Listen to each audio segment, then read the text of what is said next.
PTI की एहतजाज की इजाज़त ना देने पर तौहीन अदालत की दरख्वास्त। इस्लामाबाद हाई कोर्ट के जस्टिस मियां गुलहसन औरंगजेब ने दरख्वास्त पर समाअत की। अहम खबर आपको दे रहे हैं, एहतजाज की इजाज़त ना देने पर पीटीआई की दरख्वास्त, तौहीन अदालत की दरख्वास्त पर इस्लामाबाद हाई कोर्ट में समाअत हुई। आपको बताएं कि जस्टिस मियां गुलहसन औरंगजेब ने दरख्वास्त पर समाअत की।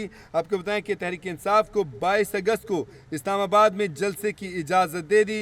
अदालत को स्टेट कौंसिल ने आगाह कर दिया है। हम खबर आपको दे रहे हैं, इस्लामाबाद हाई कोर्ट में पीटीआई की एहतजाज की इजाज़त ना देने पर तौहीन अदालत की दरख्वास्त जस्टिस मियां गुलहसन औरंगजेब ने की। आपको बताएं कि स्टेट कौंसिल ने अदालत को आगाह किया कि तहरीक इंसाफ को 22 अगस्त को इस्लामाबाद में जलसे की इजाज़त दे दी है। पीटीआई के वकील ने मौक़िफ़ अपनाया कि हमारी ये दरख्वास्त प्रेस क्लब के बाहर एहतजाज की है, जलसे की नहीं है। अहम खबर आपको दे रहे हैं, तहरीक इंसाफ को एहतजाज की इजाज़त ना देने पर तहरीक इंसाफ की तौहीन अदालत की दरख्वास्त पर इस्लामाबाद हाई कोर्ट के जस्टिस मियां गुलहसन औरंगजेब ने समाअत की। आपको बताएं कि स्टेट कौंसिल ने अदालत को कहा कि 22 अगस्त को पीटीआई को इस्लामाबाद में जलसे की इजाज़त दी है, जिस पर वकील पीटीआई का कहना था कि हमारी दरख्वास्त प्रेस क्लब के बाहर एहतजाज की है, जलसे की नहीं है। इस केस में इस समाअत के दौरान मजीद क्या कार्रवाई रही, इस हवाले से मजीद अपडेट्स देते हैं। इस्लामाबाद से नुमाइंदा कैपिटल टीवी शाहजेब मलिक हमारे साथ लाइन पर मौजूद हैं। जी मलिक साहब, अपडेट कीजिएगा, इस केस में क्या कार्रवाई रही?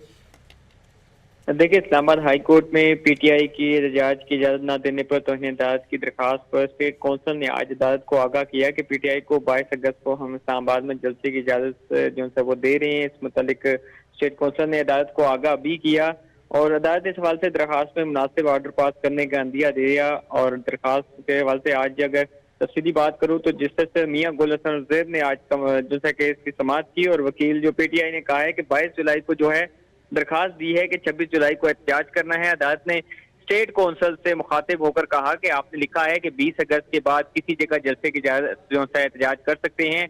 अदालत ने पीटीआई से मुखातिब होकर कहा कि तौहीन अदालत ने इस पर नहीं बनती तो फैजाबाद ब्लॉक हुआ, इसके नुकसान कौम को हो रहे हैं।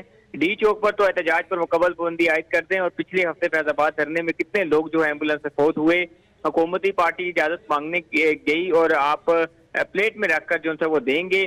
सिर्फ ये तो नहीं हो सकता कि ये ओपोजिशन में है कि आपने पार्क में जो एहतजाज की इजाजत दी और पार्क है, इसे पार्क ही रखें, रूल्स बनाएं, जगहों को मुख्तस करें और इसके अलावा आप कोई कसर ही नहीं छोड़ते बनाना रिपब्लिक जो है ना बनाएं। इस हवाले से अदालत मजीद रिमार्क्स दिए कि देखते हैं तो इन्हें अदालत बनती है या नहीं।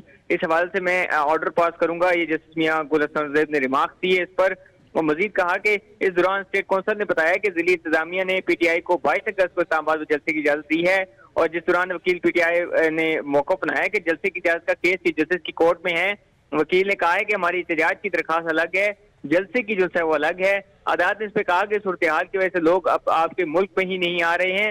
इलेक्शन कमीशन के पास सियासी जमातों के अकाउंट की तफसीलात होती हैं। इन तफसीलात के तहत एहतजाज में कौमी खजाने को नुकसान पहुंचाने वाली जमातों के अकाउंट जो है वो अटैच कर सकते हैं। ये तौहीन अदालत की दरखास्त है या इन्हें जो है मैं जेल में डाल दूंगा या छोड़ दूंगा।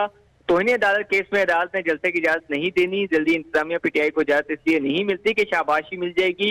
इजाजत ना देकर ये कहते हैं कि देखा हमने दरखास्त जो है वो मुस्तरद कर दी। अदालत ने रिमार्क्स के दौरान मुनासिब ऑर्डर पास करने का अंदिया देते हुए जो दरखास्त है वो समाज के लिए जो अंदिया दे दिया है और इस पर हवाले से अदालत जो है वो फैसला करेगी। जी बहुत शुक्रिया शाहजेब।